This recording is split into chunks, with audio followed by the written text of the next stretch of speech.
Hey, what's up guys, Mr. Robinson here. Today is the second time we're gonna unbox something on our channel. Well, taking the first unboxing, a lot of things have changed. Hope you guys love it. Well, we have something special on this desk today. This product has been out there for a long time. It has traveled a lot. Not time travel, but it's been out there in the market for a long time, that's what I mean. Well, anyone looking at it will be like, Akhil, why do you have a 1.5-year-old product waiting on your desk to be unboxed right now? Well, my friend, I have two answers for you.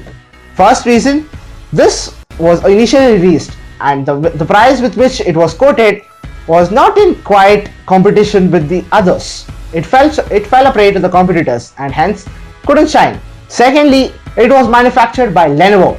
Yes, this turned 90% of the people down. Well, considering the recent price drop, I feel now is the time that this phone has the chance to shine.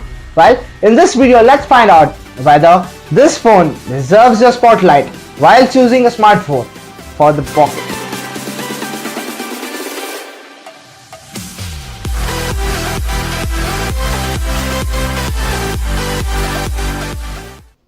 So let's get back to the box. Taking a look at the box, up here we have the Lenovo Z2 Plus written on it.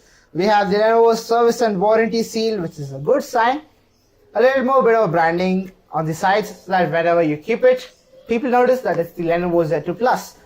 No spec sheet at the back, which means just have to go and unbox it.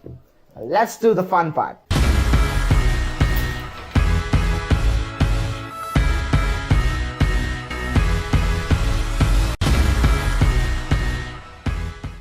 Out of the box, the phone feels bulky. Sorry, it's over healthy. No discrimination out here in the channel. Taking a look at the inbox contents, we have the SIM ejector tool back here and some paperwork. Z2 Plus quick start guide for those of you who want to start things quickly. Taking a look at the accessories, no headphone jack guys. I mean, there is a jack, no headphones, I'm sorry. We have the USB Type-C cable, which is good. And then the power brick. The power brick is 2 amperes outage. Yeah, its output is 2 amperes. Taking a look at the phone itself, it comes in this protective case, which is a nice move.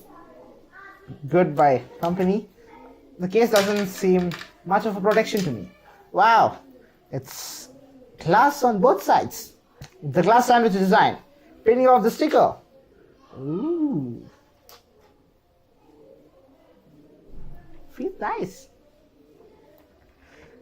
Out of the box, the phone is good. It doesn't attract fingerprints. It's not a fingerprint magnet. Out of the box, I can notice that this is not a metal frame. This is kind of hybrid, which feels nice.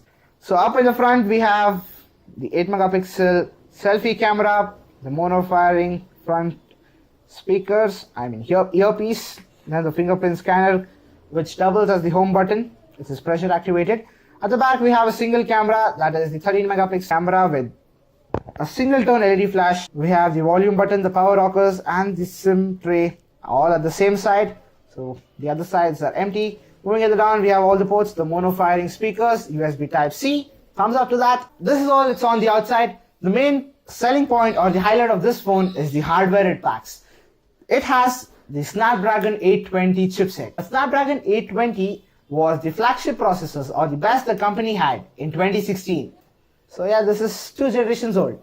Let's check what this grandpa has for us. There is some juice left in it, thankfully. So yeah, I have the device powered on with me. Out of the box, I can feel that this runs stock Android. Oh, wait a second. There are some bloatware apps which I hate on a phone because they kind of kill the new experience. This runs stock Android, so it is nice. Let's check out.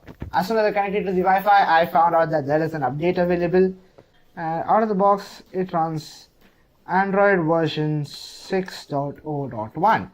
So yeah, it is nice. But I guess it has the no good update in store. Hopefully it gets the Oreo update also. The UI is kind of a little bit like the iOS. As I was setting up the phone and connecting my Wi-Fi using the settings and stuff, I noticed that this has the iOS theme. Let's check out the speakers of this. See, I'll leave with every piece of you. Don't underestimate the things that I will do. There's a fire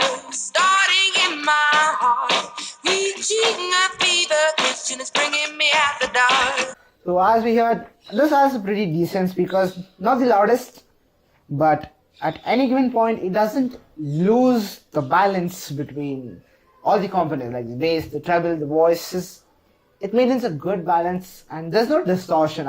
Let's check out the camera. Seem good, a little bit compressed, but the rear camera is significantly good. I didn't expect that much. Front facing camera is fine, can be improved with software updates. Initial impressions of the phone is bulky out of the box. I don't love it that much. I don't like the bulkiness, but it has really great details, really good specs. Camera is decent, good audio, good quality, and for the price it packs so many features. So that's the main deal out here. I will check it out, go into an in-depth review. There'll be gaming updates, there'll be a camera review on this, comparing it with some other phones of the similar price range. And then check out whether this one deserves a deal. Well, that's it for today, guys. Thumbs up if you liked it, subs if you loved it, and don't forget to share. This is your tech assistant signing off for today. Talk to you guys in the next one.